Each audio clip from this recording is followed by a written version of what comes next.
Hi guys. What you heard me playing is something that changed my playing. Like when I started playing, I was focusing on just learning how to play skills. But I'll tell you an interesting fact. If you're watching me and the only thing you're concerned about is how to solo and play all of those things, just know that you are not getting it right. I'll tell you, if you're a beginner or intermediate, you have no business. Okay, let me rephrase what I said. If you are a beginner, try as much not to put a lot of effort in trying to learn only skills and neglecting rhythm and neglecting chords, because your skills won't make sense without an understanding of chords. This is something that changed the way I play, that changed the way I think as a guitar player. So if all you want to learn is, I want to know how to shred and solo on that song, continue, right? If you like, leave all of these basics. I'm telling you, these basics are the most important things and they are very essential for you to know as a guitarist.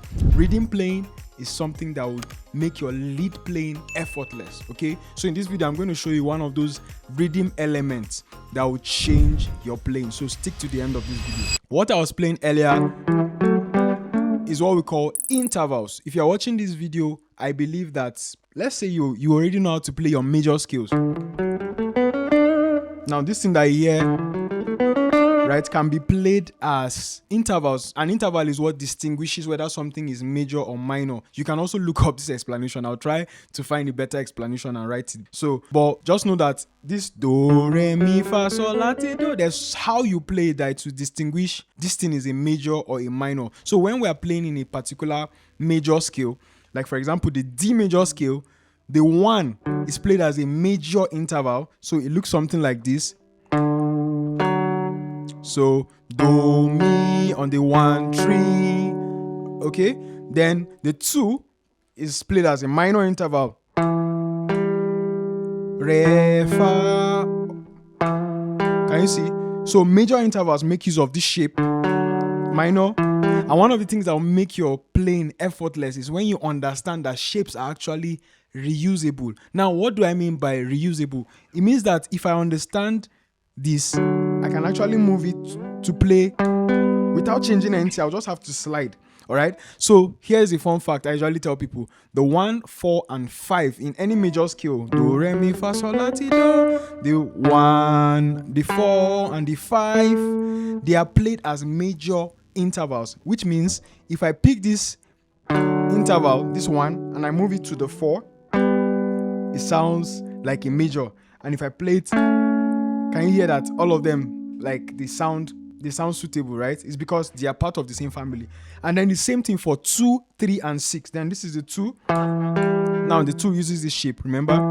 So if the 2, 3, and 6, so 2, 3, and then the 6.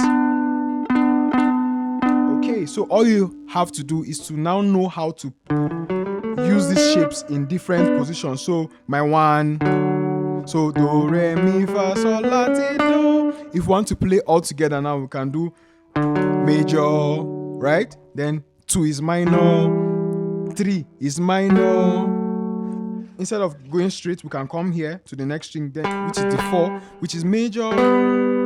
5 is major, but the 6 is minor. All right. Then the 7, we can use the same shape, and the 1. So we have do, ti, so major, minor. This is supposed to be diminished, but major, diminished, minor, major, major, minor, minor, major. So how to now apply it is when you are jamming, right? Let's say you have a chord progression like. So let's say you are the person playing the guitar. Why I'm talking about rhythm is because your ability to play rhythm will help you to have different options when you're improvising. You can't just be playing scales up and down throughout a song. There are different sections where you're supposed to play different things. This is where understanding rhythm will be very helpful. So let's say the chord progression is 1, 5, 6, 5, 4, 5, 1. All right.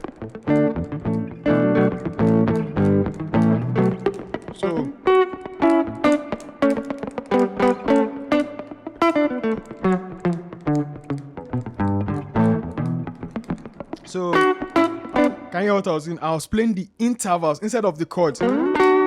I was playing 1. Remember, this is the one. And how do I know? Do, re, mi, fa, sol, la, ti, do. It's do. Understanding how to play the major scale in different positions. If you are wondering how I was able to do this, I know how to play my major scales in different positions. It's very easy, guys.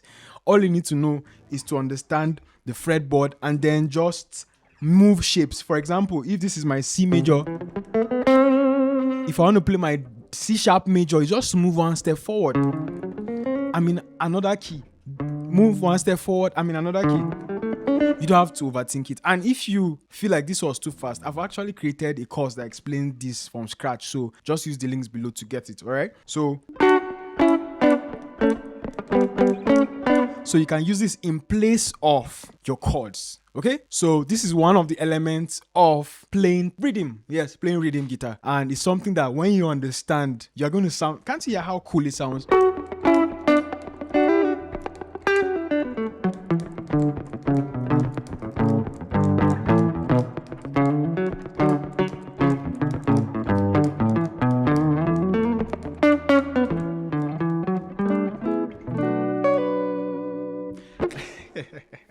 That's it. This tip will help you to sound better, understanding intervals. All right, so I've actually created, okay, I don't have a course on this yet, but this is a tip I just wanted to share for intermediate guitar players. And if you're a beginner and you're trying to get to an intermediate level, it's okay for you to watch it and understand. So I've actually created a lot of videos on how to solo, how to improvise over chord progressions, how to play worship in church and whatnot. So if you're struggling and you're watching this video and you need a structured guide, I have a course on that. You don't need to stress yourself. Just use the links below to get them. If you found this video helpful, interesting, and you feel like you need to learn more, I've created a playlist that teaches all of this. So I've created a ton of videos on my channel that will help you become better. So subscribe to the channel and hit the notifications, so when I make a video like this, you're going to see it. If you want to take your playing to the next level like a pro, watch this video right here.